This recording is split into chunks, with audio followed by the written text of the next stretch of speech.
learning, early childhood care and education, and the need for an education system that is learning inclusive, early childhood care and education. So over the past decades, we have witnessed that transformation is not simply about policy change. It is about reimagining the very purpose of education. Education must go beyond literacy and numeracy. We must ensure that our children develop skills, values, and confidence to navigate through this challenging world. From India's journey, several lessons emerge.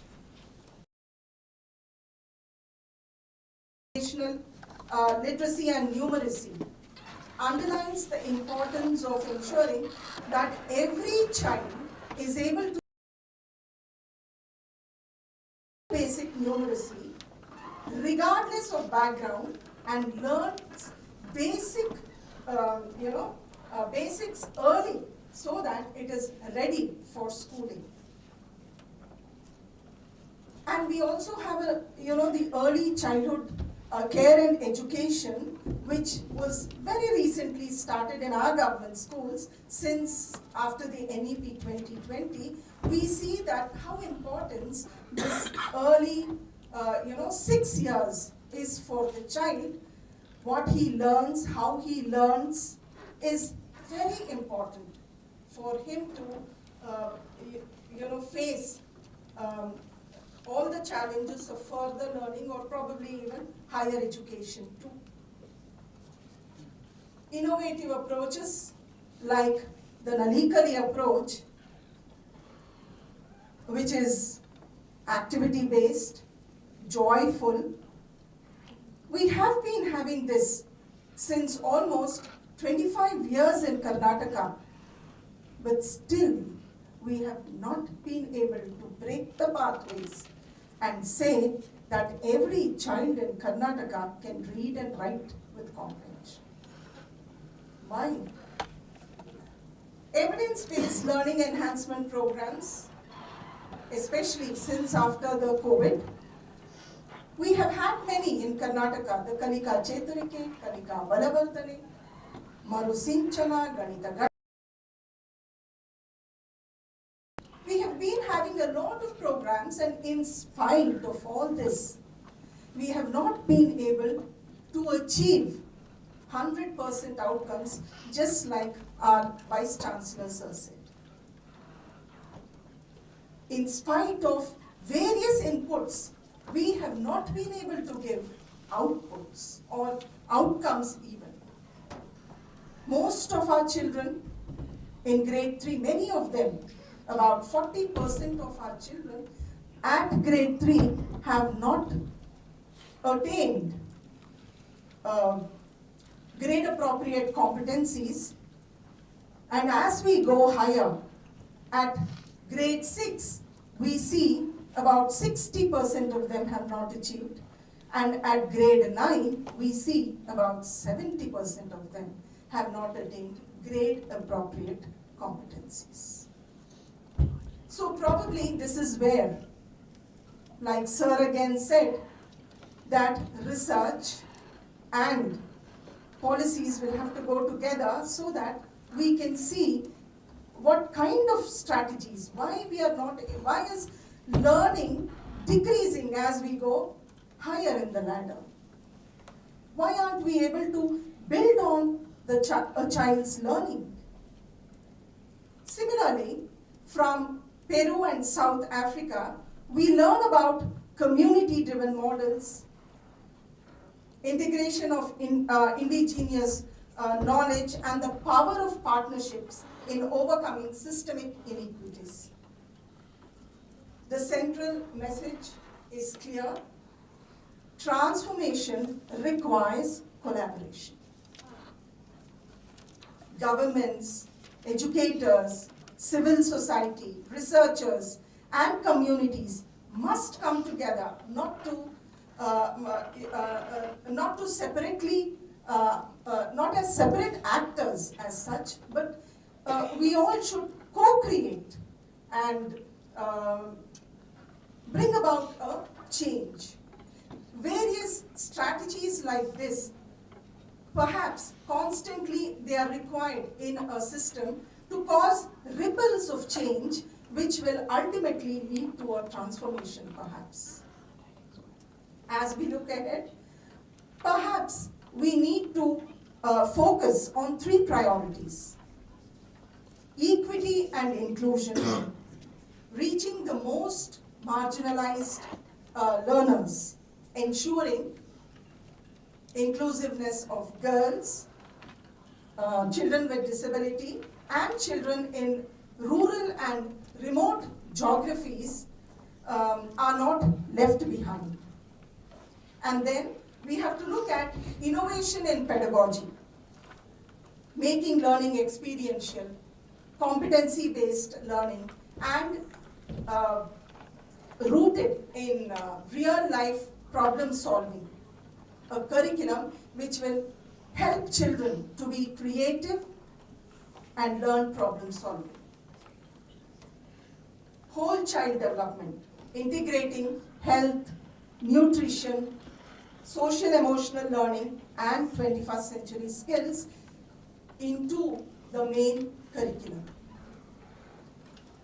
In the global south, we often face limited resources, but what we have in abundance is creativity, resilience, and community spirit. If we harness these strengths with evidence-informed practices, we can transform not only our education system, but also the life chances of millions of children, perhaps. I would like to conclude by emphasizing that education transformation is not a project, it is a movement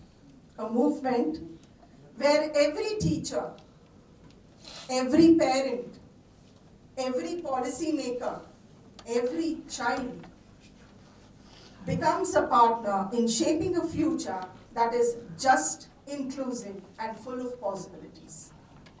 Let this gathering today be a milestone in that collective journey. Thank you.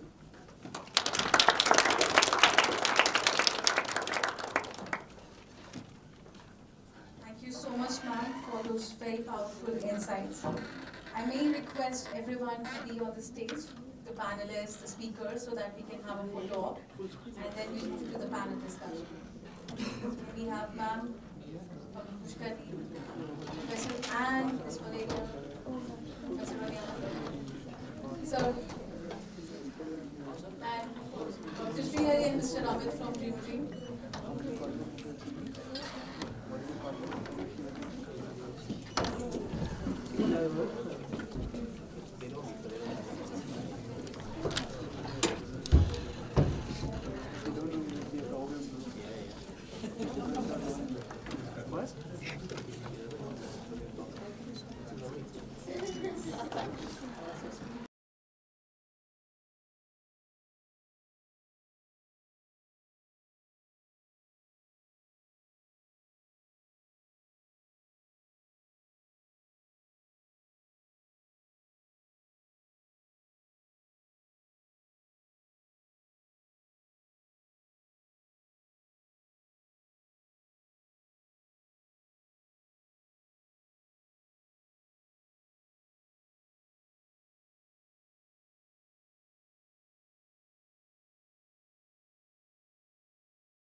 Bring unique insights from their journeys in India, Peru, and South Africa.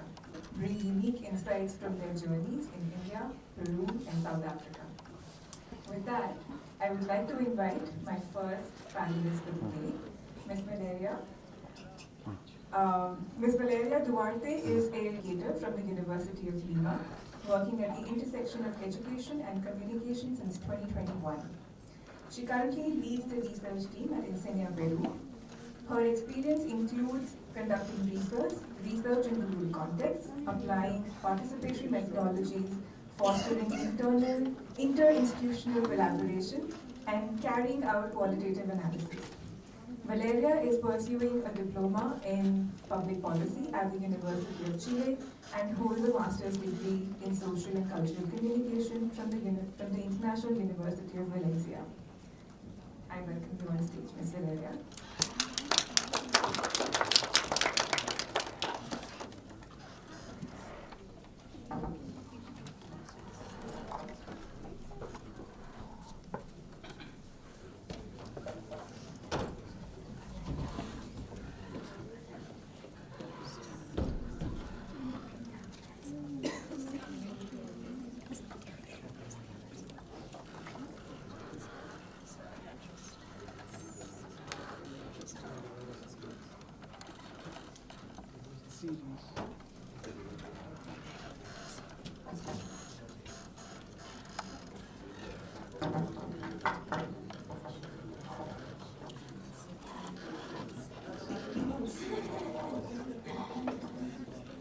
Well, buenas tardes a todos y todas. Good afternoon for everyone. As you already heard, my name is Valeria, and I've been working in the educational field since 2021. And today I'm very honored to be here with you all to share some learnings from Enseña Peru. And I will be sharing learnings from both of the experiences that I've had in this organization, in the research that we are applying, but also in the practical interventions that we carry in different territories in my country. But first of all, I want to ask you all a question, and I want to know if you know about Peru. So if the answer is yes, please raise your hand. Okay, so some of you know about Peru, that's okay. And for the people that maybe don't much, Peru is a country in South America.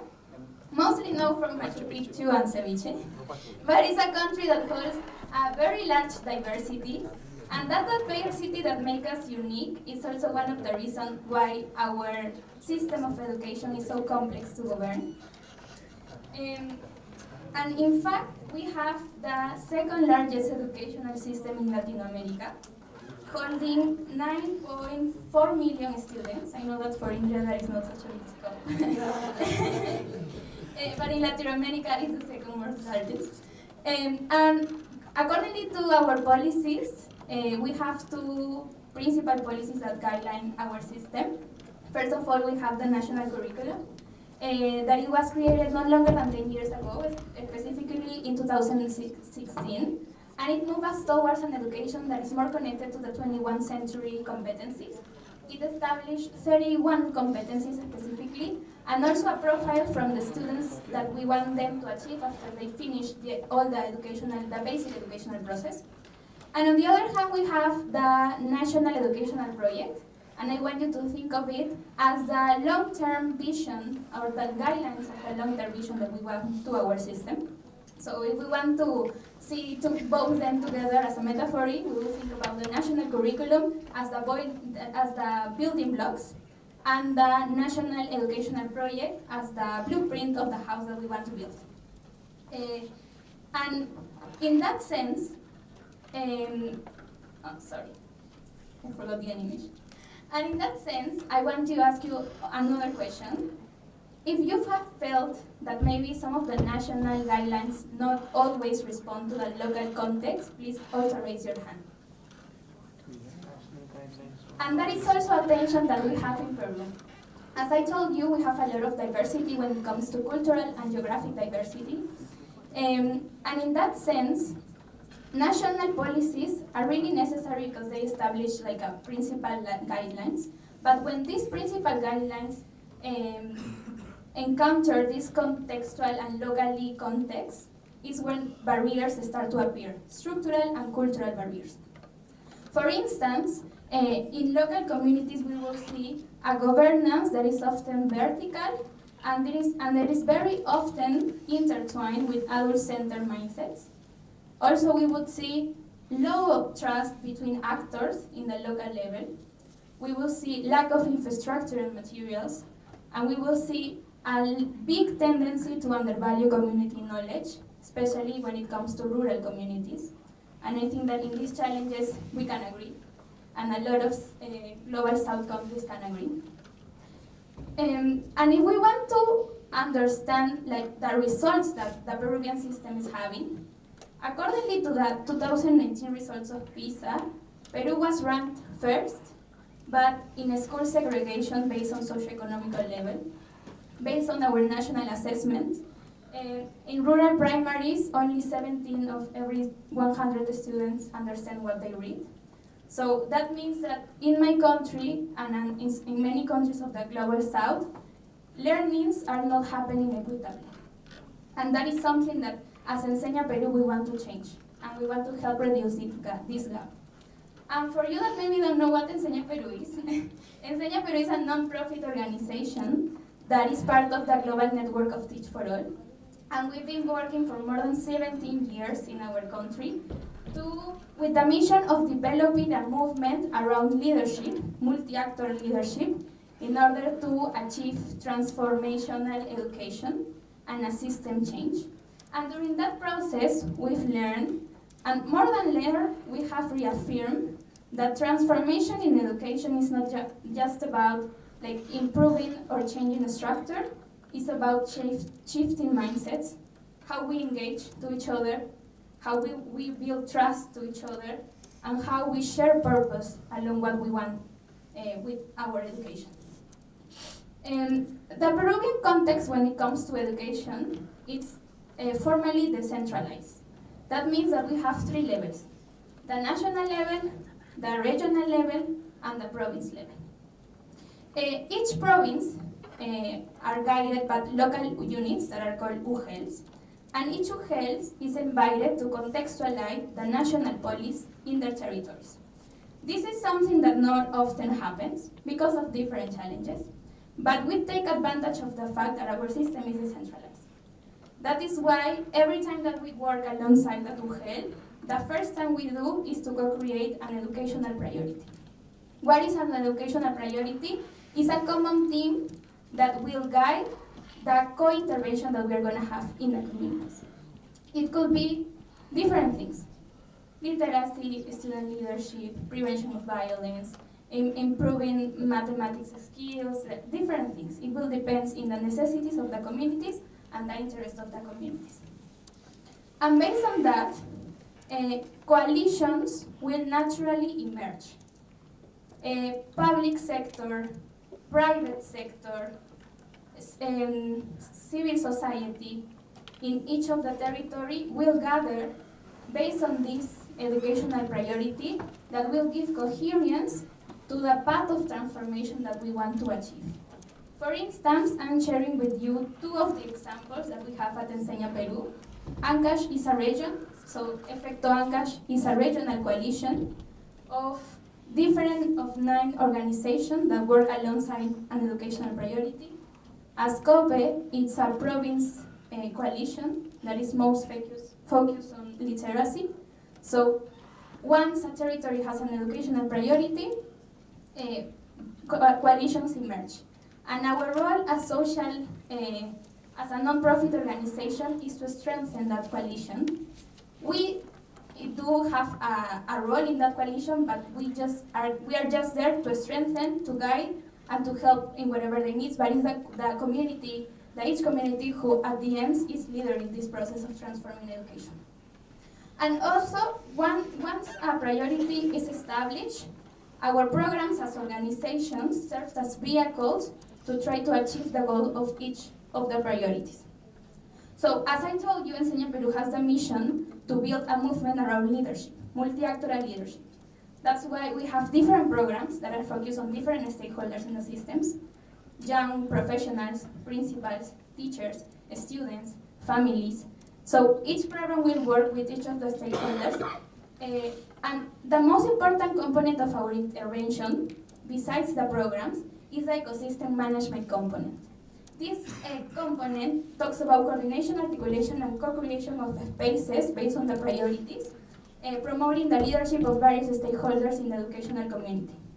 Ecosystem management is at the end what makes the educational priority a common agenda. And this component can look in different ways. It could be a new project, it could be a communication strategy, it could be a participatory research. It will depend on the necessity, on the interest, on the creativity, on the priority of each of the communities. Because at the end, educational transformation for us, and for all the people that are here, we know that it won't happen with isolated efforts. It requires shared leadership, it requires shared purpose, and it requires also power that is redistributed in the system. And also, educational transformation is not only strengthening policies, it's about understanding what is really happening in communities, at the community level. Therefore, at Enseña Peru, we will always talk about purpose and power. Once we have shared purpose, education stops being just an individual thing, and it becomes a collective way of well-being. And also, when power is redistributed, the concentrate of decision is no longer there. Families, students, teachers, principals, they all can have a role when it comes to decision making. And that is also something that we learn is when power is redistributed, people are more likely to feel commitment around the transformation of education. And just to finalize, I want to share with you 3 key learnings that we've learned locally that has shaped our work nationally and that we believe can also inspire education transformation across the global south. We need to remind that Enseña Peru is a non-profit organization, so we are part of the civil society. So we are not formally part of the ecosystem. And in order to be able to contribute to the system, we need to have legitimation. And in order to be legitimized, we need to build trust in that community. And we won't earn that just by being part of formal spaces. We build that by being in the daily life of each of the communities. So at Enseña Peru, each team that is working in territories will be living there, will be part of that community, and that is really, really important for us. Another key learning when we talk about working with communities is that formal authority is not enough. Formal authority is really necessary, but transformation requires many kinds of leadership. Students, principals, authorities, even informal leaders.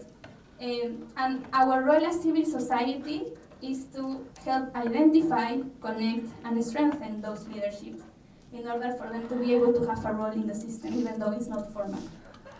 And last but not least, communities teach us mass as classrooms.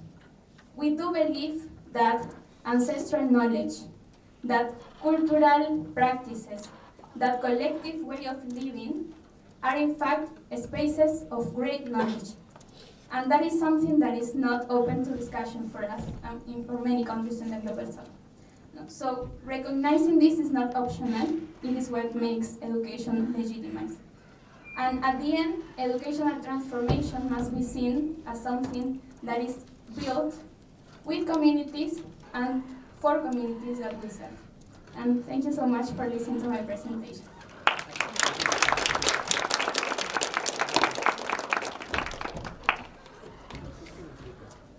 Thank you, Ms. Kaloria.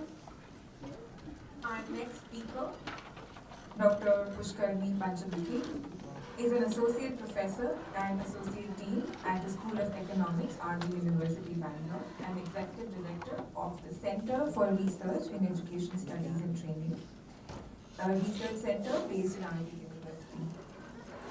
Previously, with the Manipal Center for European Studies, Dr. Pushkarni has taught across education planning, strategic management, and European business. With expertise in development economics and economics of education, she brings a multidisciplinary perspective on how political economy shapes policy making. She has also trained practitioners, administrators, and researchers on best practices in teaching and curriculum building, and brings the much needed insights and analyses of grassroots practice into the larger macroeconomic policy framework. Dr. Pushkarni, welcome.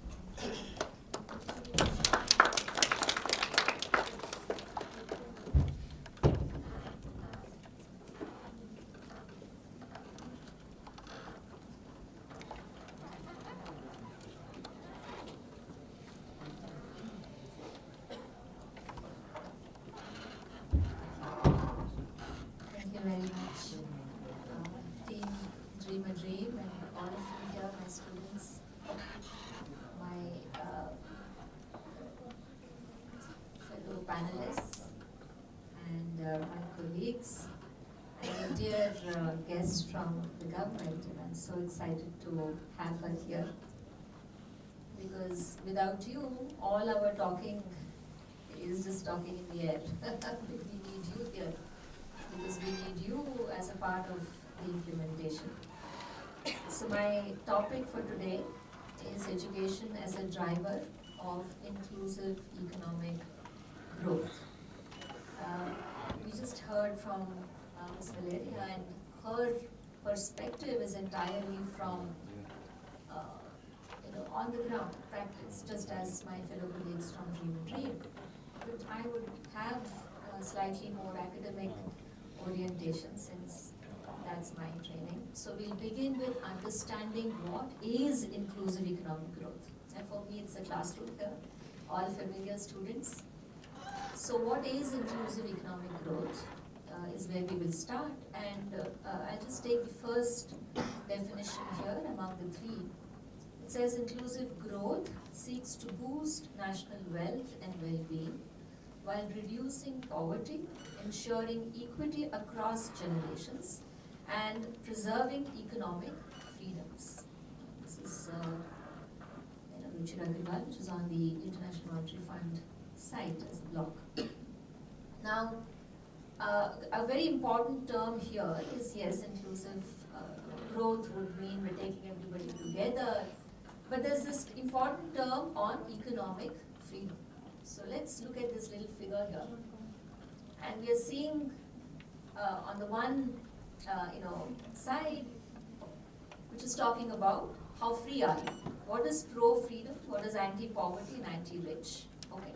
And on this side, we're looking at if it is pro-freedom, then it is present-focused. If it is anti-poverty, it is future-focused. If it is anti-rich, it is all-species-focused. And we don't talk about anti-rich. We stop there till anti-poverty. That is what is inclusive growth. Yeah, where we are speaking about giving economic freedom to all, such that we are actually able to pull a lot of them out of poverty. But why are we talking about this is to understand how exactly do we approach education. So there are two approaches to spending on education as a means for inclusive growth, right? And these two approaches are as mentioned here. One is the human capital approach, which many of you probably already know, and the other is the human capabilities approach. Right? So you know capabilities approach famously by Amartya Sen. But the human capital approach, which was propounded by Schultz, Becker, all of these very early economists through their seminal contribution in this area, they spoke about education, skills, higher productivity, income, economic growth. So that was the flow. Right? Now, here we come across this important term called externalities. And again, students of economics, you know this term well by now. Right? So externalities, when we use this word, it specifically refers to a benefit or a harm that's inflicted upon an individual outside the transaction that's going on between two individuals. Right? Something which is spilling over. And we say education has a lot of spillover benefits. That is an externality. Right? And here, in the human capital approach, of course they acknowledge, but it's at the periphery. But when we talk about the capabilities approach as propounded by Sen, he says, education will lead to expanded capabilities is greater agency, participation, well-being, societal transformation. So what we see here is that externalities or the spillover benefits of education are at the core. And how am I connecting this? Why did I bring this particular topic here is to understand that if there are externalities to any economic transaction or a good or a service, it means that the market cannot bring out very optimal outcomes, right? So which means what? There is a market failure. Therefore, the role of government becomes extremely crucial. That's how I'm connecting to the topic that we are having today is inclusive growth, and education is a driver of this inclusive growth, right? And for that inclusivity, or to bring that inclusivity, we need to look at how do we approach education as a service, or you say as a good, as a community. How do we approach it? And here I am trying to bring out this or focus or highlight that education has several externalities, and therefore the market cannot provide it very optimally. The role of government becomes very important. And most of you know market failure consists of all of these various dimensions. From here, I'm coming to the Indian context. So India has the second largest education system in the world, right? It's huge, and we have a huge responsibility as well. So the right to education, which is an act which is provided legally, constitutionally, obligating the country, the state, to provide it free and also make it compulsory. This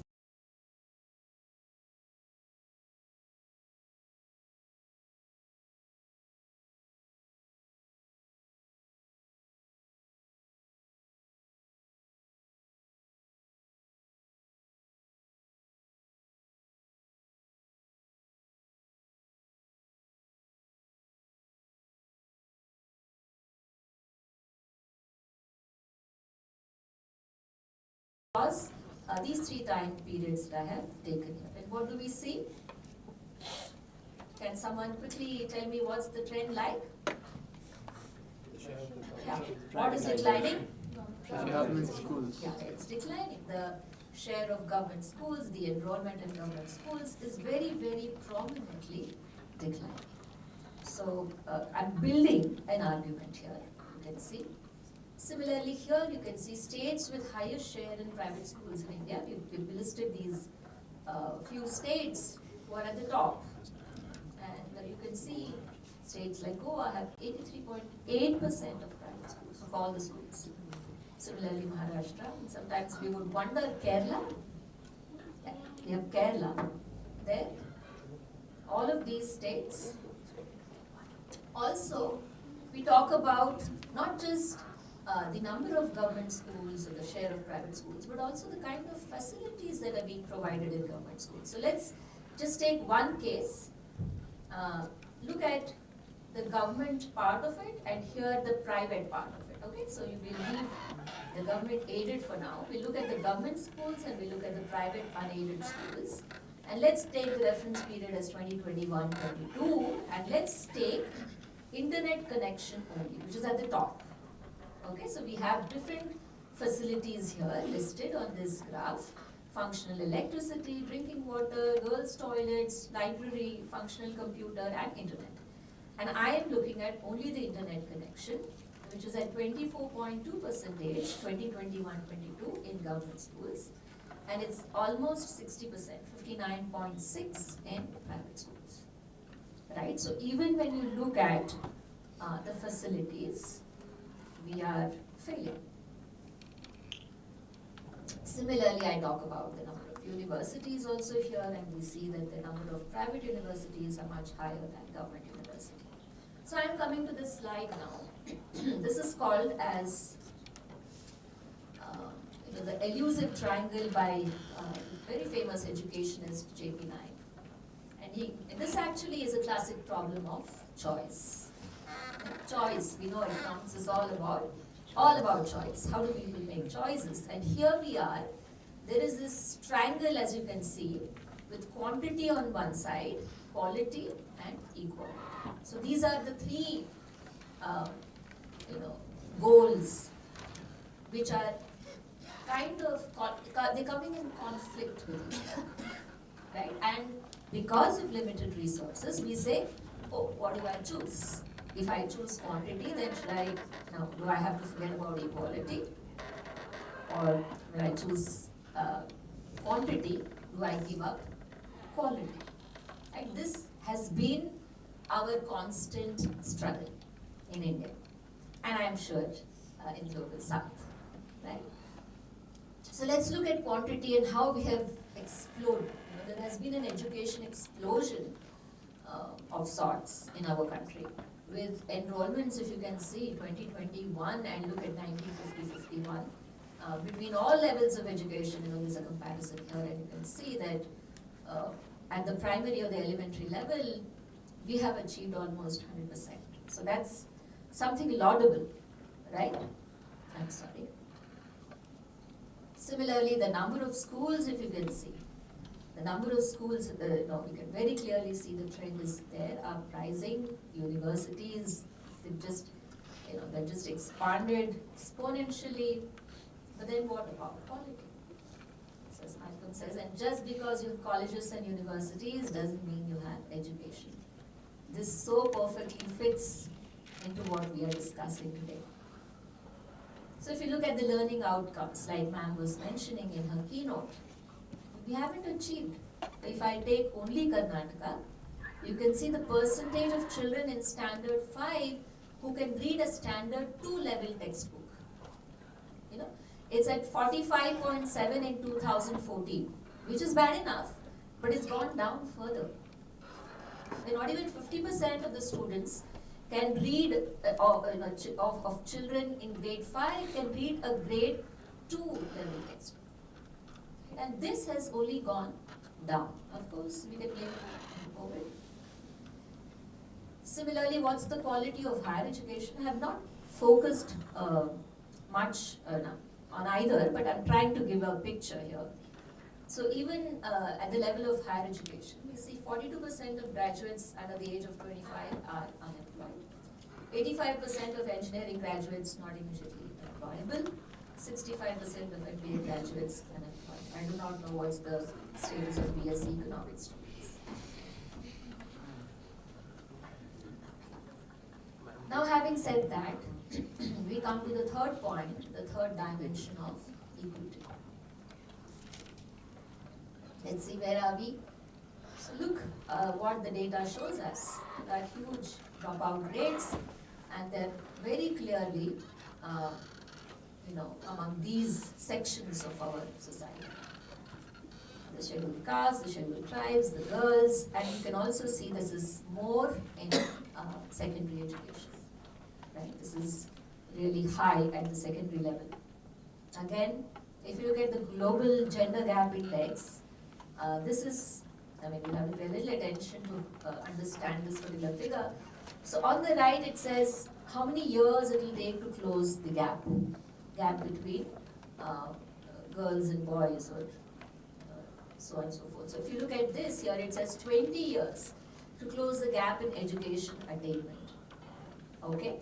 But then you look at other parameters. Health and survival, global gender gap as a whole they've taken, and also economic participation and opportunity, or political empowerment.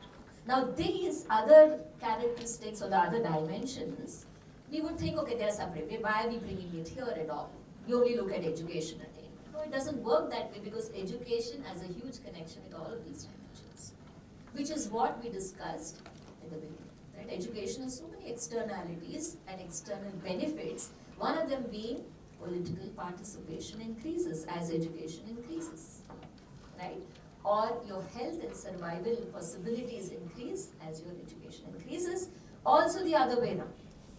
Right? Like ma'am was talking about, and I also spoke about the problematic learning outcomes that we have. And a major reason for that is poor health, malnourishment, right? And all of us also have heard of the midday meal scheme, which improved participation, right? Which also improved a lot of learning outcomes. But then we still have a long way to go because they are connected. Therefore, any policy which is targeted in isolation, like all of us are talking, right, will not work.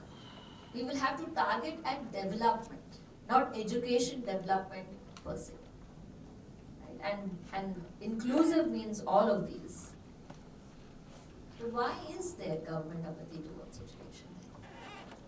This is what we want to see. Why is the government expenditure falling? And if you can see, my first picture is talking about real and nominal expenditure on education. I'm comparing the two. On the face of it, it says, my expenditure is increasing, which is blue. But the green is real expenditure. And for those of you who are unaware of this difference, it's just, accommodating inflation. When you accommodate the price changes, then you see that the real expenditure is not really high. That's one. And similarly, I've taken specifically for higher education, and that's alarmingly different. Right? The difference between real and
and that's where our country seems to be headed, right? How do we understand whether this kind of a arrange is what kind of an intention does it have? Is it that government is again just shrugging off its responsibility and inviting the private sector and saying that, okay, no, I'm involved. Involved in what? Mostly regulation. Right? but everything else is managed by the private sector, and we know the private sector has one intention, that is profits. Is anybody's common sense. Correct. So how do we understand the intention of the government behind UPP? That of course brings, especially in our country, and this very famous economist and also who works a lot in the area of education, Karthik Muralidharan, he says there are two functions of education: human development or sorting. It's very similar to how we defined it at the beginning. But human development is when you talk about the purpose of education being larger or much broader than making students capable of qualifying a few exams, getting into higher education or of those sorts, which is so true of our system, isn't it? Where all we do is train them for exams. Exam-centric education system is what we have, and that's when it's called as sorting. And when we look at the data, just the trends that we saw, it looks like the private sector is just replacing the government entirely, and that seems to be the purpose of or the intention of the government under the pretext of two things. One, I don't have funds, and two, you will give me more efficiency. But both these are questionable. Why is it that the government, which asks for or provides it in the Constitution, how can it shy away from saying this is my responsibility? That's our question. So model schools, which are PPP again, they have some evidence of being successful, which is again managed.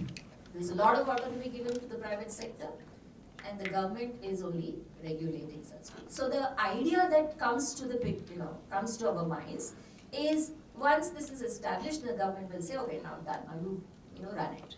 It's on that track. But yes, the role of civil society, the role of organizations like Dream and many others, they are working in a direction which is more supportive or complementing. The private sector, which has a profit motive, is substituting. We don't want that. What we're looking for is the government to take the lead. And why do we say so? Because education, which is my conclusion, is a valuable and a unique public good, a social investment, a noble activity, and a long-term investment in human beings, producing a huge set of externalities. It is closely related to a society's culture and to every aspect of human welfare and the society. It is difficult to think of a comparable good or service that has so many unique characteristic features. And this is by Professor Tilak, who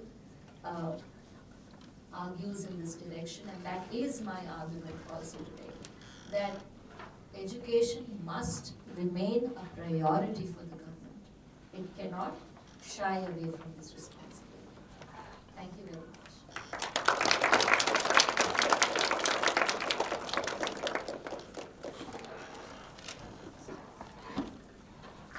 Thank you, Dr. Pushkarani. Next up, I would like to invite Professor Anne McLean. She is a Senior Research Manager at SmartStar and a Visiting Associate Professor at the Witt School of Governance. An academic and practitioner, Professor Anne draws on her knowledge on the politics of education service delivery and institutional change to identify routines and practices that enable redistribution and social inclusion. Over her 30-plus year career, Professor Anne has combined academic work with designing, managing, and implementing institutional change programs with government departments, universities, and NGOs. She has also served as a senior manager in the government and led a collaborative NGO team that embedded education change programs into South African provinces. Professor Anne, we welcome you.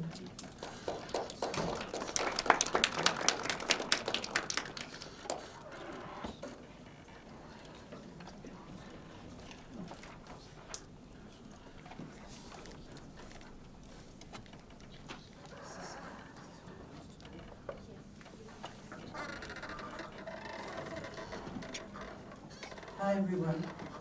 So I'm talking, we've had we're doing the whole gamut of education today, because although we, in the NEST system, looking at education transformation, what we are specifically looking at is, in our case, is early childhood care and education. And one of the main reasons for that is that, as we all know, the 2015 SDGs, for the first time, actually makes early childhood development part of the Global Development Goals. So, and there's been a whole lot of research since that has shown that actually 1 year of quality early learning can actually quite dramatically increase a country's GDP.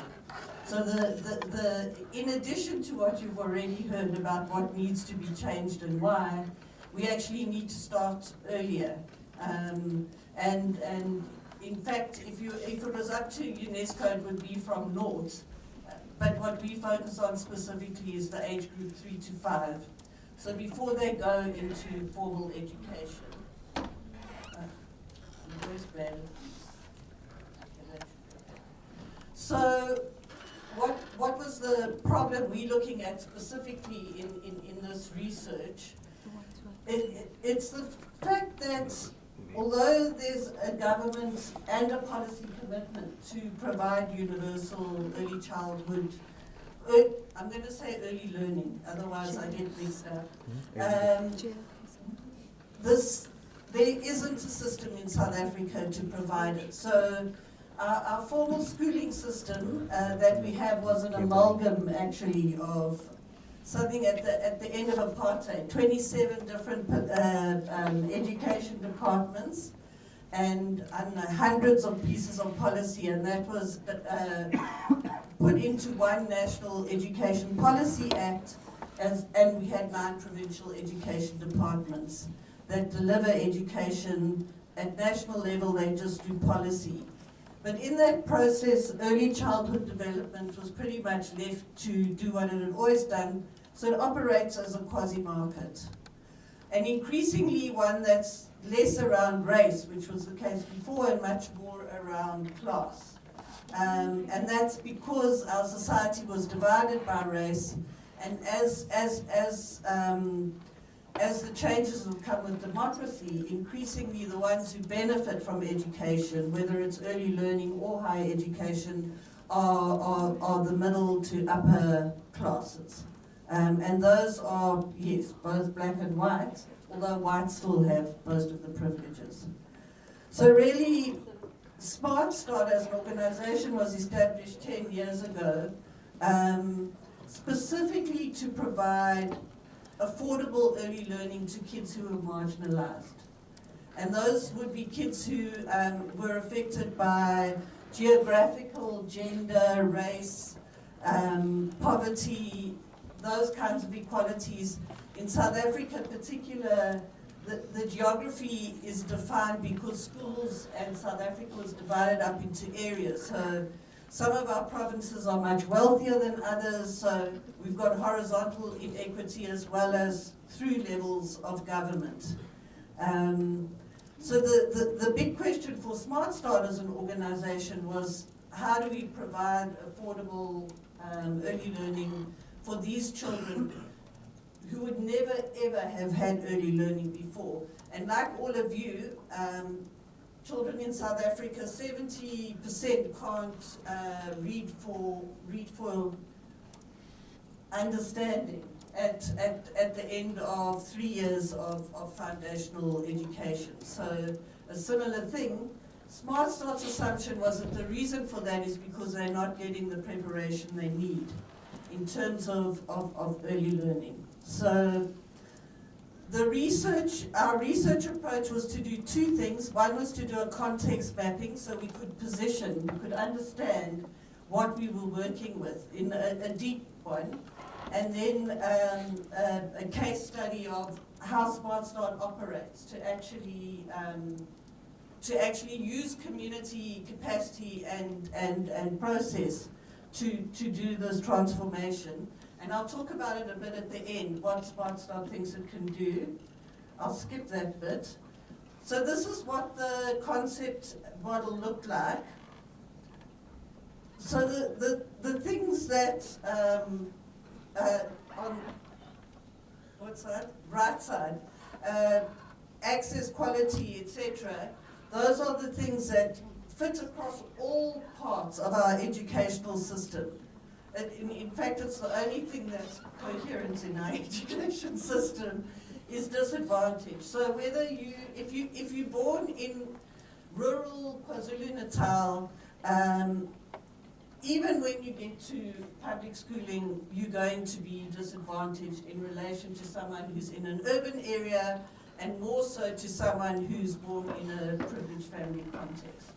And this is not because they have access to necessarily to private schools. We do have private schools, but they're quite a small percentage. It's just because there are more resources and capacity mobilized in middle class areas than there are in other areas. And of course, those children are mostly black. So although we have diversity, in terms of poverty and exclusion, it's actually almost completely black children who have that challenge. But in particular, what happens is the government's just introduced a grade R, which is, it's a preschool year, but it's in public schools. So that's quite a big move on the part of our government.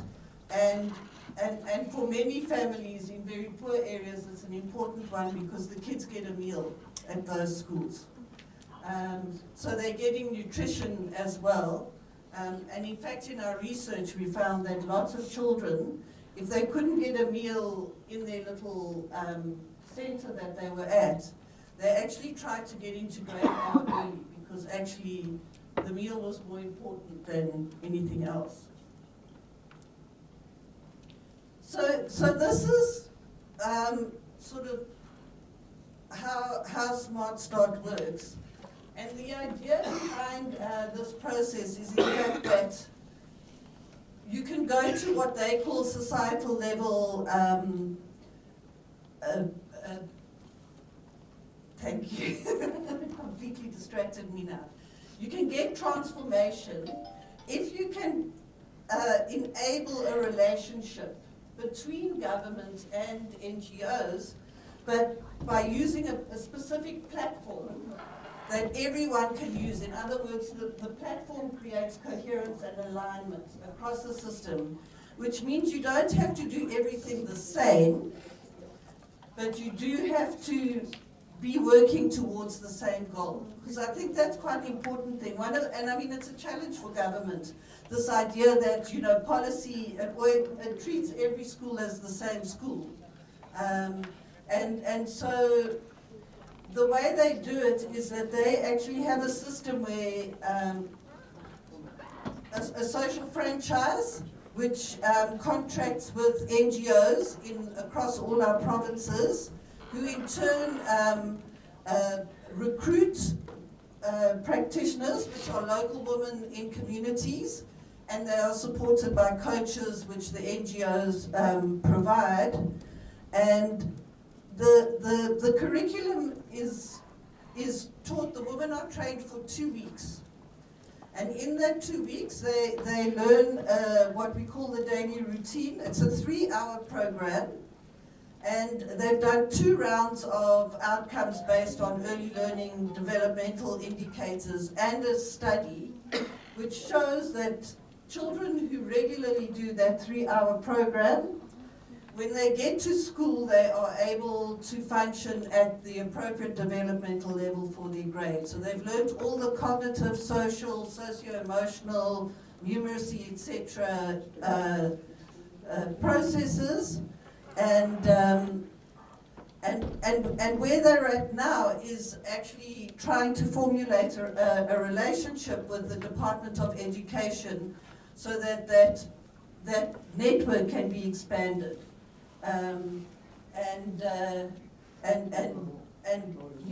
Expanded so that all the kids will have early learning in South Africa. So the lessons from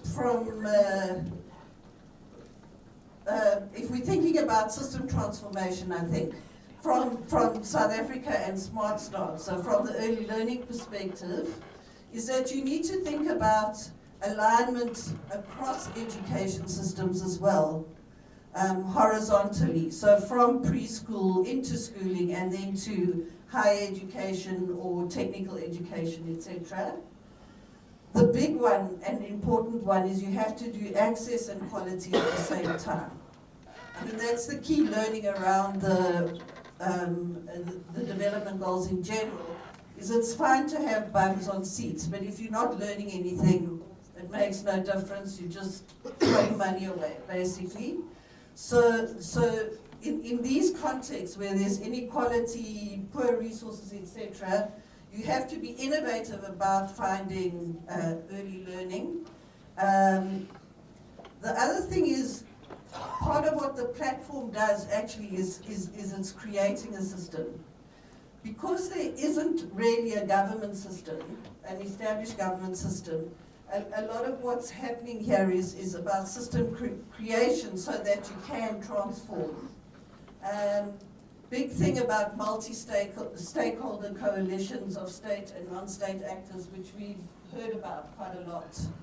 And then as an organization, having to play multiple roles. So from provider, and it gives you an interesting perspective, as you'll know, if you're a provider, but all the way to advocacy.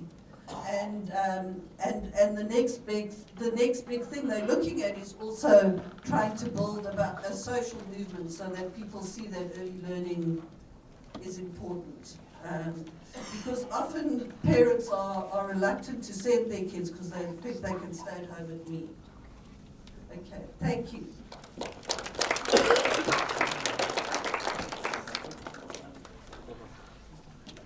Thank you, Professor Anne. With this, we've come to the conclusion of the panel discussion, panel presentation part, and we're now heading into the panel discussion part. I would like to invite our esteemed panelists to please join me on the center stage. And we will have a bit of a discussion.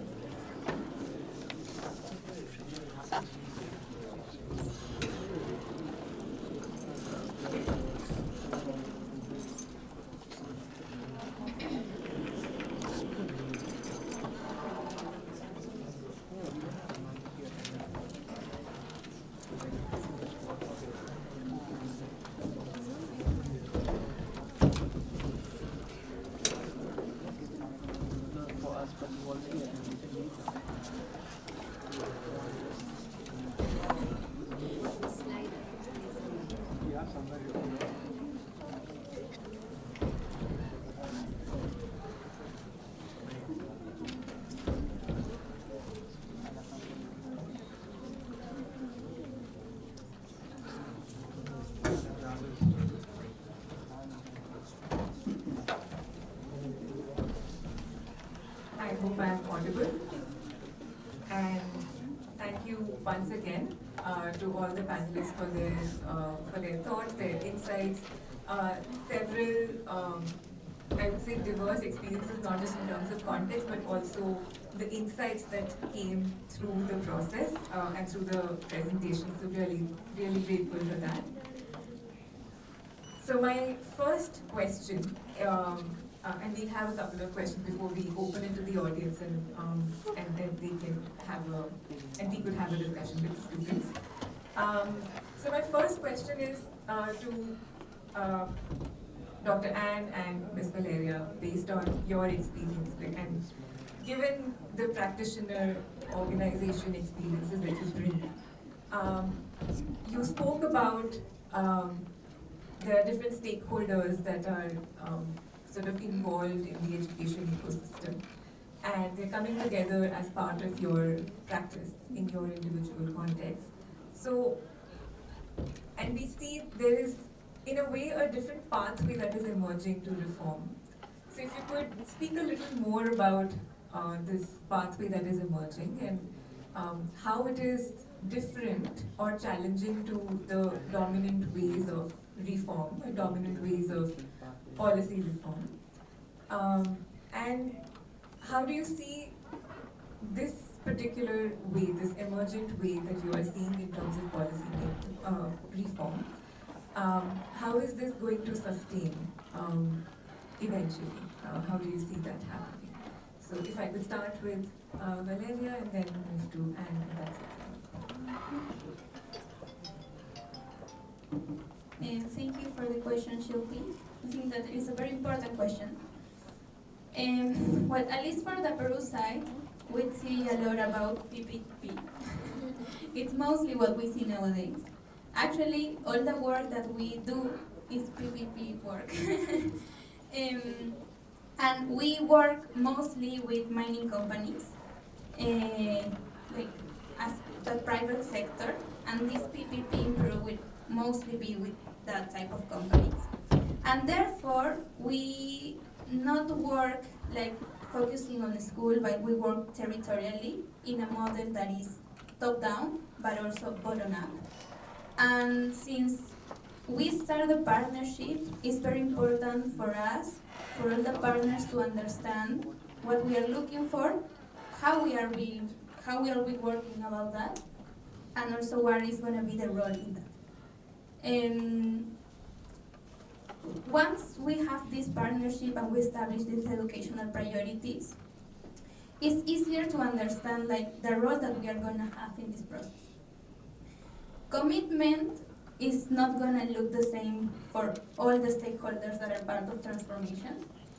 And once we have this priority, we can start talking about like how this commitment is going to look like, how the involvement is going to be, when it's more strategic. But actually, one of the things that we challenge the most is that commitment is seen mostly like as a participatory thing. Like if you are there, you are committed. If you're not, you are not part of that transformation. So that is one of the things that we are challenging the most when we talk about partnership. And also one of the things we challenge the most is when we talk about like public partnerships. Like the formal role of these public partnerships are like really, I'm trying to look for a word in English, sorry. But it's difficult to understand to them that in this partnership they are also part of the role.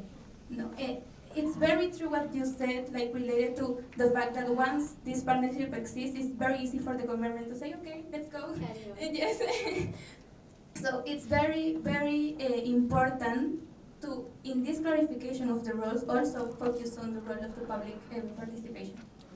So that's, I will pass it through that. There it is. So I think there are two things in which there's a benefit. So the kind of standard model, as we know, comes from very different contexts.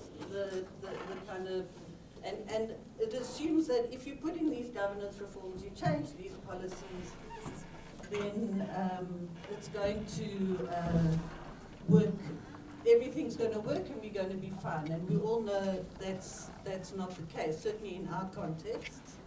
And so certainly the experience from early learning is that if you mobilize civil society but also local communities, then what you do is you have a different kind of relational network that you can then use to leverage government into taking the kinds of responsibility that they should.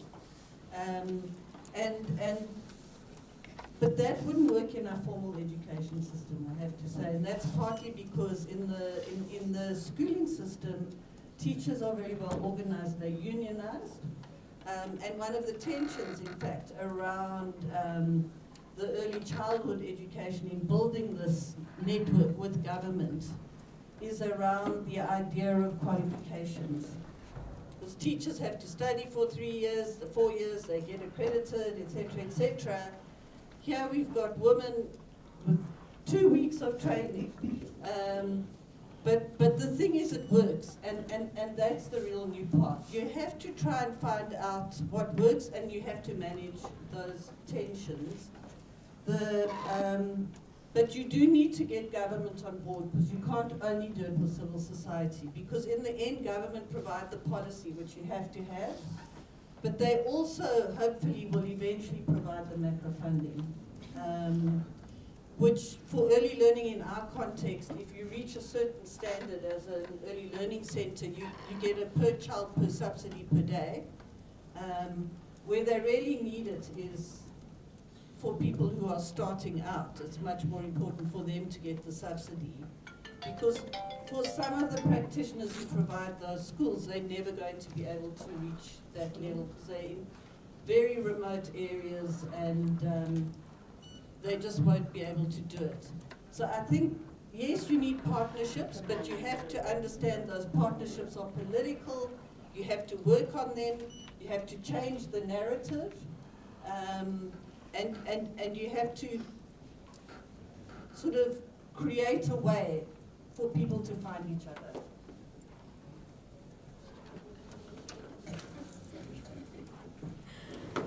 Thank you, Ms. Valeria, Dr. Anne, for those insights.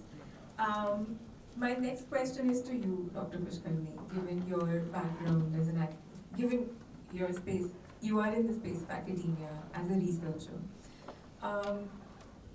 According to you, what is the role of academicians and researchers in informing on-ground practices that we all are trying to bring in, and especially informing the collaborative efforts that we are talking about between the government, among civil society organizations, community, and so on. So if you could throw some light on that. Is this working?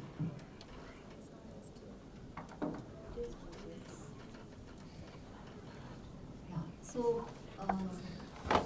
I believe that policy has to be backed by research, evidence-based research, and that's where the role of academicians and researchers comes into the picture.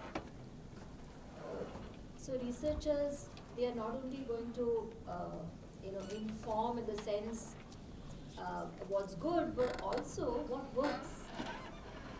Right? And that's so important for the policymaker. What works, as in you go to the ground level and you conduct all of these surveys or whatever your research entails, and you inform policy. So in that sense, the collaboration has to be built very strongly. Like I like the way some of them used the word movement.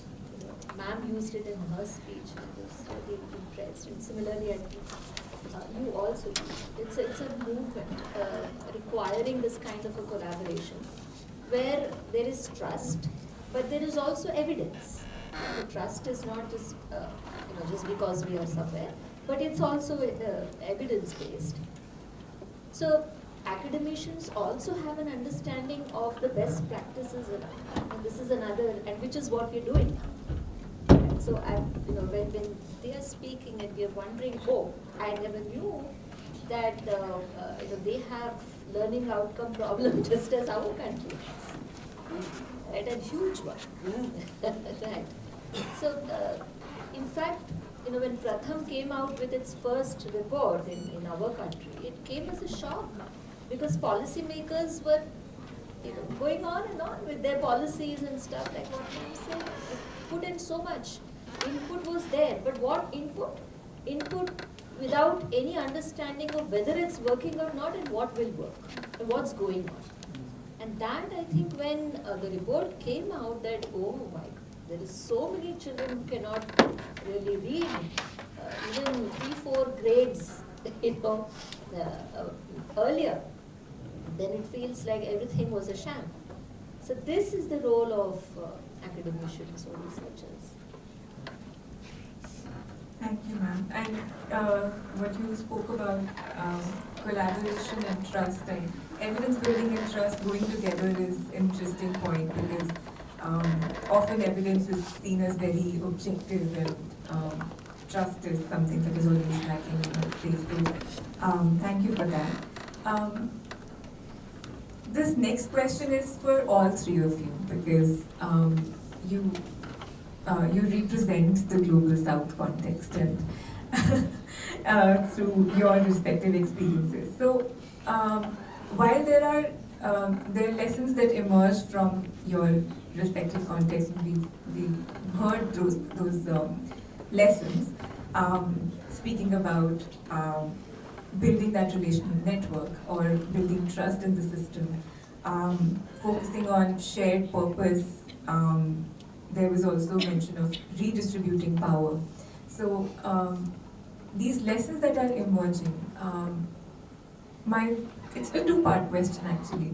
So one is trying to understand what are these lessons that the countries in the global South context can take from the lessons that have emerged in your context, and what can we do to elevate the knowledge from the global South context? And because I do see that we all sort of acknowledge that it is valuable.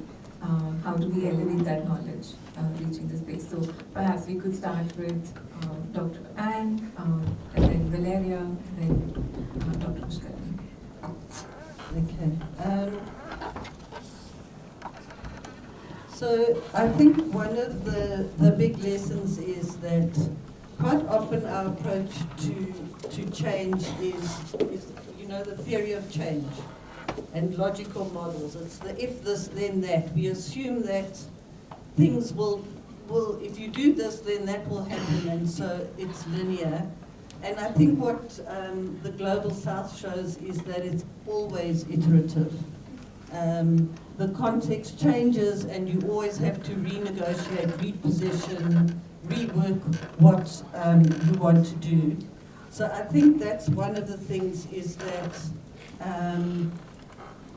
you need to think about enabling but not trying to control, because it's going to be emergent and you're never going to control it. I think the second thing for us is about using local capacity. So we often assume that because they're in rural areas, they're not good enough, or government schools, don't have good quality, or, you haven't got a school leaving certificate, so you can't be a teacher.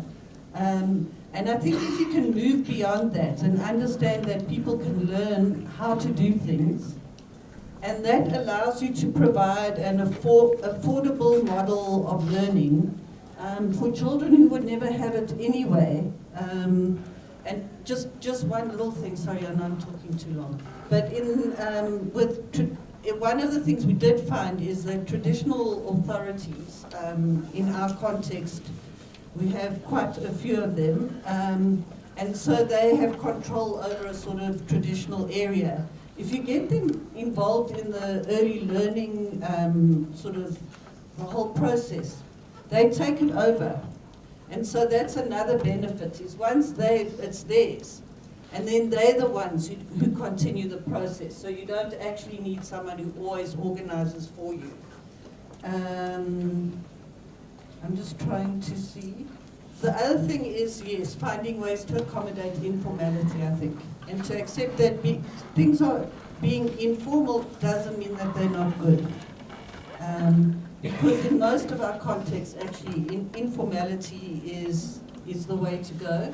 It's cost effective, everyone understands it. Yeah. Just to add on what Anne has said, I think that there is a lot of talking right now about the importance of coherence when we talk about transformation in education. But one of the things that we've learned, we work with priorities. And some experiences have been good, and some experiences have been very good points of learning. Because at the end, priorities are not powerful because of the subject. They are powerful because how it is constructed, and also how it allows linking conversation, redesigning. And what happens a lot in the global south, at least in Peru, is that we forgot the fact that like the focus is on learning, not in schooling. And when we open the conversation about priorities, like immediately it's like, let's work on literacy, let's work in math. No, so like the main learning that I want to share is that how priorities are symbolic inputs of transformation. It allows, it sends a meaning. When we say this is a priority, we're saying this is important, this is the pathway to go. And also we say like, we define who are like the most powerful voices when we talk about this priority. If we are talking about literacy, suddenly parents who doesn't know how to read, they are not important, or we set that narrative. So to consider these priorities as symbolic inputs, and to consider how we build them, how we open conversation towards it, and also how we challenge like the mindset behind like the decision of these priorities. I think that is very important in the global south especially. I kind of agree with her about the grassroots democracy is so important when you involve all the stakeholders, and especially the ones for who it matters, and set the priorities right. So in our own system, we have the school management committees, which have a representation of all stakeholders, like parents and teachers and all of that. But then there are a lot of challenges in the executional aspect of it, right? As simple as, many a times the parents do not know when the meeting is, So it again sets a priority that it's okay, we are having the meeting, whether you come or not doesn't matter. So these kind of,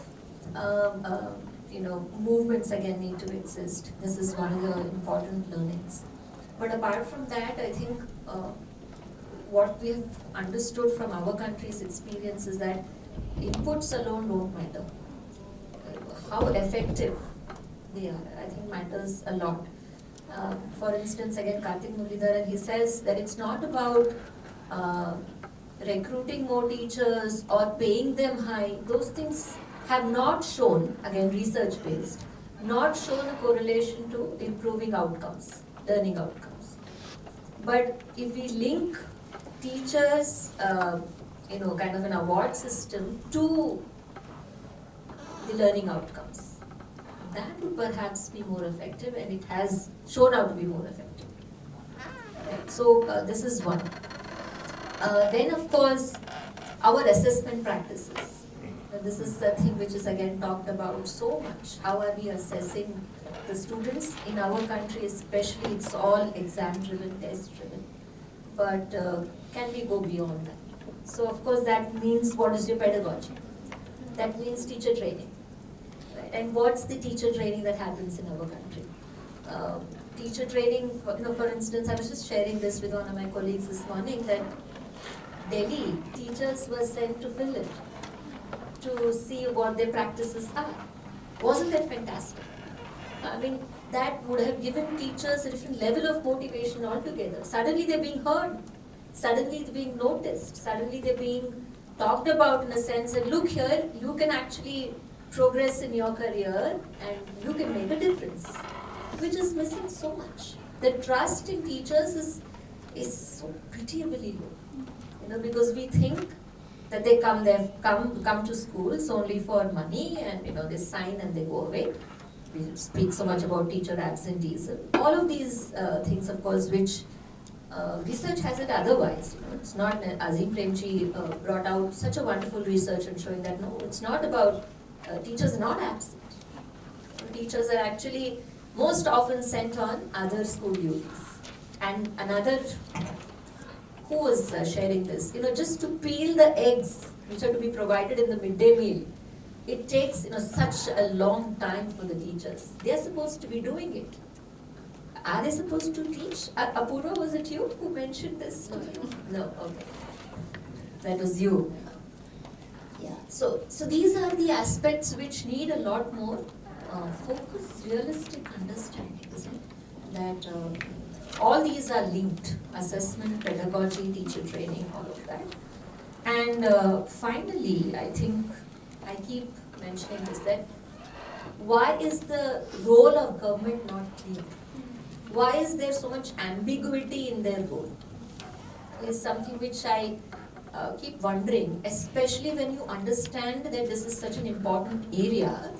Then what is it that we are doing to, to really, like Finland, they just invested so much in education that they grew. They went from where to where, from being predominantly an agricultural country to where they are now. So I think these are my takeaways.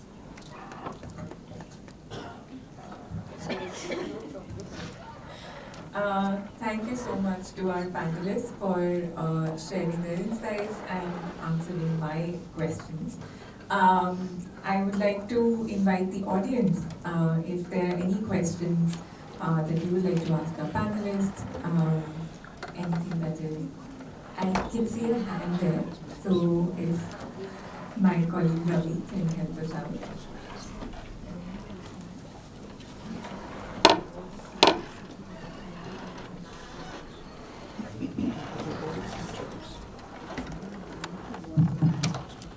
Hello everybody, I'm Adit, and first of all, I'd like to thank you all for highlighting the challenges and opportunities facing our education system. My first question is for Srimati Praveena Adoni and Dr. Pushkar. From your experiences at the grassroots level, what is that one change in teacher training that you've seen that makes the biggest difference in student learning outcomes?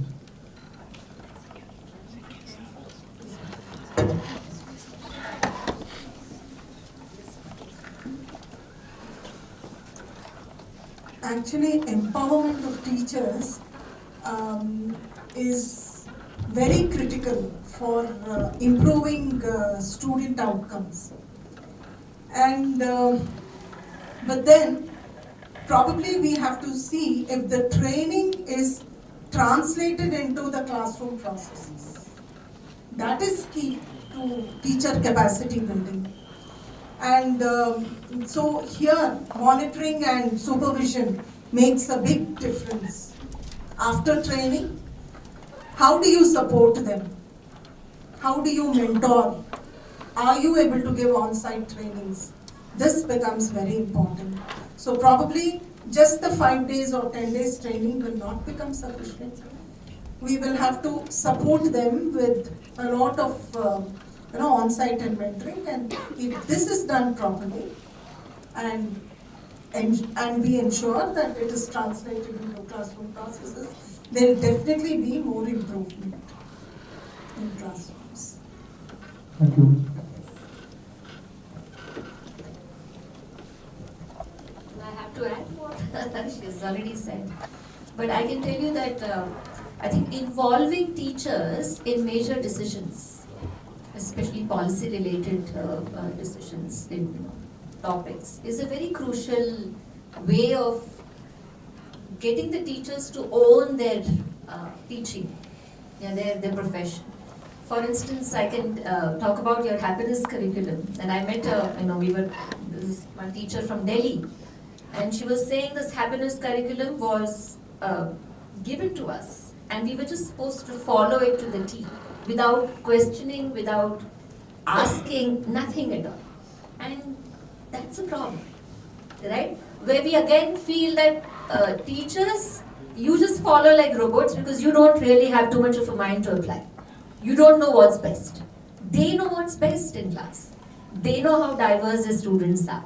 They know that this might require a different approach, for some students, right? So I think involving them in these major decisions is very crucial. Yes. I would like to add on to what Dr. Pushkar is saying. God, this mic. Actually, like Madam rightly said, our Nalikali approach was, owned by teachers. They designed it, they, brought it to classrooms, and to this day, they are completely involved in the complete, design making and teacher module development and activities in classroom, everything they are involved in, and probably that is why the pedagogy was very effective in Karnataka, because many states started activity-based learning. When Nanikali started, Tamil Nadu started, it was started in Rajasthan, but all these states gave up midway, and it was Nanikali which continued, and we continue to have.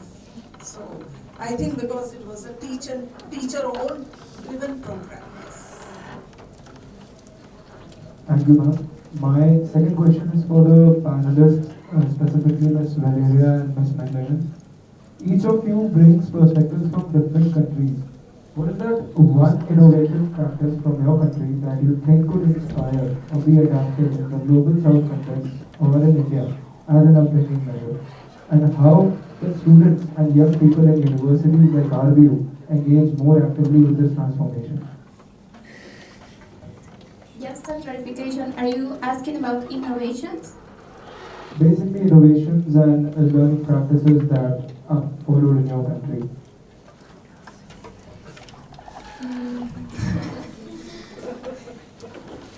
I'm thinking what to choose. For example, one of the innovations that we have worked alongside teachers in the Amazon is related to prevention of violence with girls. In Peru, we have different cultures and communities in Amazon, and there is a lot of work to do regardless inclusion of girls in schools. So for example, we have developed alongside teachers a program in which these students connect with their stories. There is like a whole process of innovation, like for them to get to connect with their stories. They interview like their families, their communities, and they develop a book. And the students themselves are the ones that present the book to their communities, and they share their stories in their communities. So it's a way in which students and teachers set the narrative of what girls' involvement should be in education. So that is one of the innovations, that it's like a partnership between teachers, social society, and students also. So yes, that's one that I can share with you, but I don't know. I can't share any at all, because if you're looking at early learning, it doesn't apply really. But what university students can do, I think, is start a movement, especially in the global south. We have to tell people that we're here and we know what we're doing, and challenge the dominant model that comes from people who are extracting our capital. But that was a joke. But we do need to, I think, start several social movements, and I think it can be done in different ways by sharing knowledge. But the main thing it has to be done is by talking, writing, etc.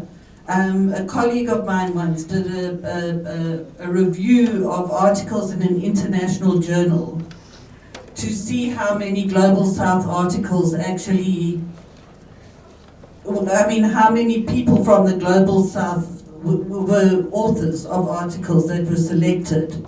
The only Global South were case studies of things that were being done by, so even though that was submitted, that knowledge that was being shared wasn't done there. So yeah, the other thing is to create journals that will outsell the ones that currently exist.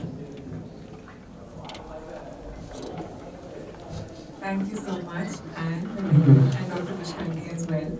Unfortunately, we are stretched for time right now. And with this, I would like to pass on to my colleague Sudeshna, who would be closing off the session.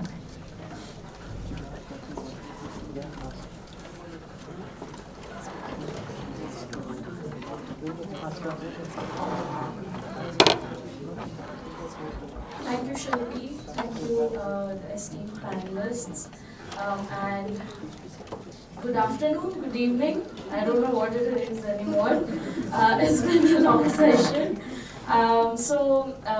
Firstly, thank you for staying and being a part of this panel.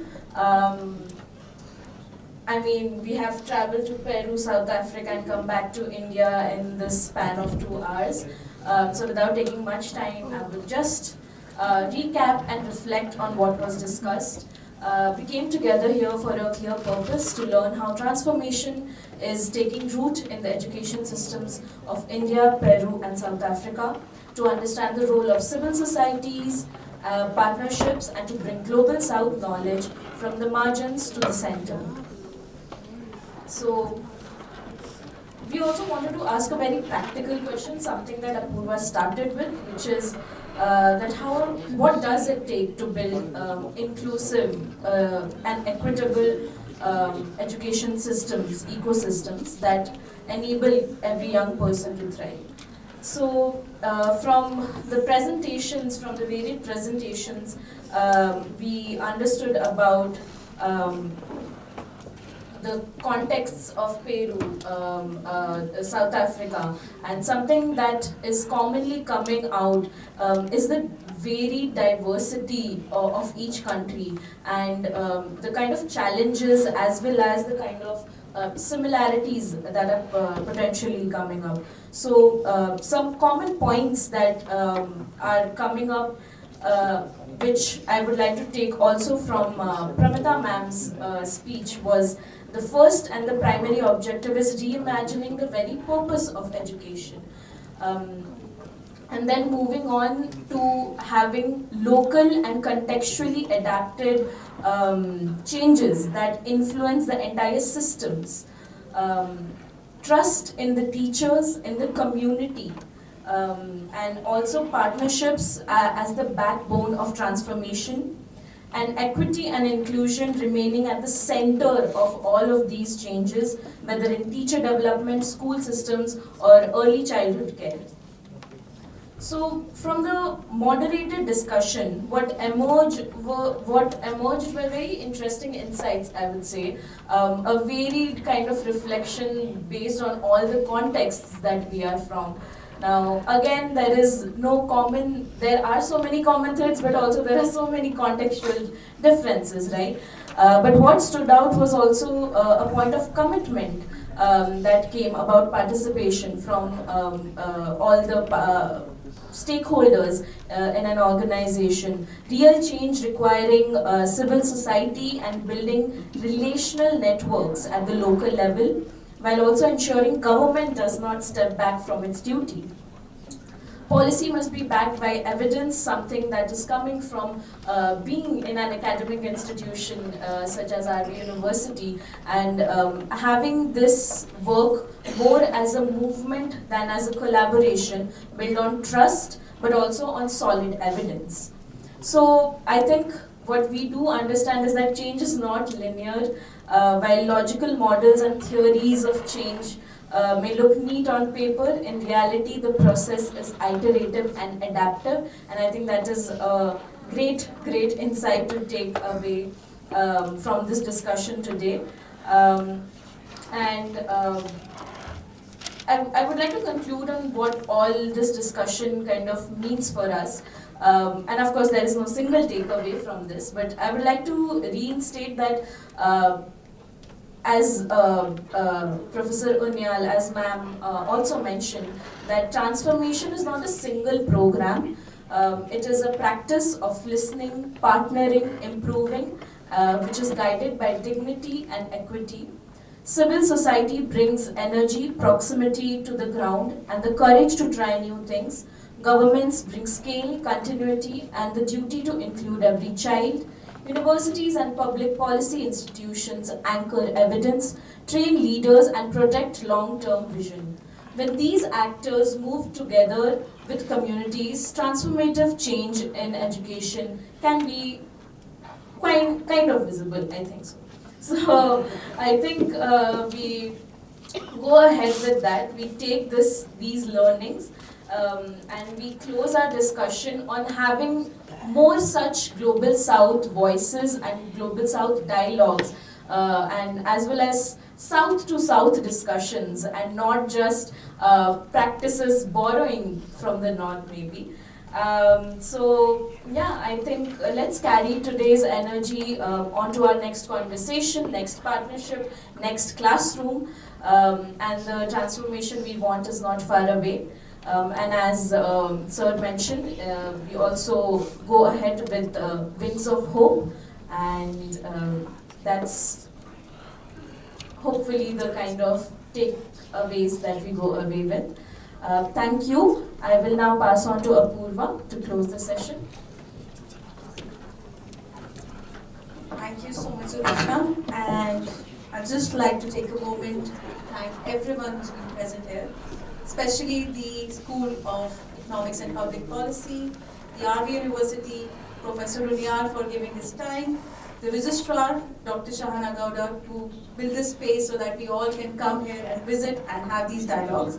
Srimati Pramita Adoni for taking this time out from a very, very busy schedule. We know ma'am has been occupied in other things as well. So thank you so much ma'am for coming here. And our panelists, Ms. Valeria, Professor and Dr. Pushkarni, for such an enriching discussion around what this means and what education transformation means. Our moderators, Shilpi, our note taker Ketaki and Sudeshna for putting across so many things. The Dreamer Dream team who has been working very much to make sure that everything is aligned. I'd like to do a special mention to Dr. Pushkarni as well and her team at the School of Economics and Public Policy for always showing us the warmth and the partnership for co-creating such spaces. We reach out to ma'am for everything, whether it's related to our reports, visits, getting insights of what it means or bringing these voices together. Sunil sir for making sure that all our requests, all our design requirements are met on time. And as well as the team at the School of Economics and Public Policy, Dreamer Dream, who have been working tirelessly behind the scenes to make sure that we are all here on time and we are able to witness this. The tech team who's made it possible, thank you so much, because we have colleagues joining us from South Africa, Peru and the USA. And also, last but not the least, the network of education system transformation at the Center for Universal Education in the Brookings Institution, who make sure that this network is there for making us connected to Peru and South Africa so that they can be here in the first place. And the audience, for all of you to be here, for listening, and just making sure that not just this is an encouraging dialogue, but just giving us the hope of that there'll be more such dialogues in the near future. And with all of that, I will request Dr. Pushkarni ma'am to felicitate our panelists as well as Srimati Pramita Adoni.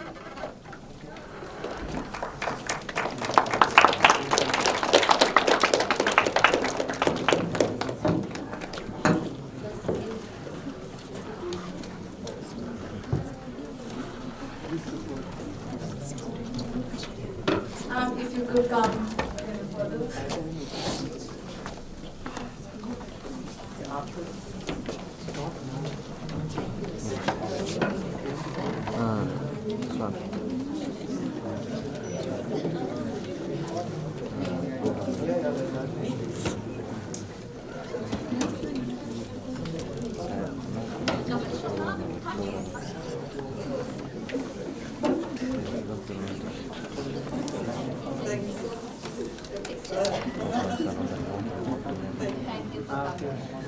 Thank you.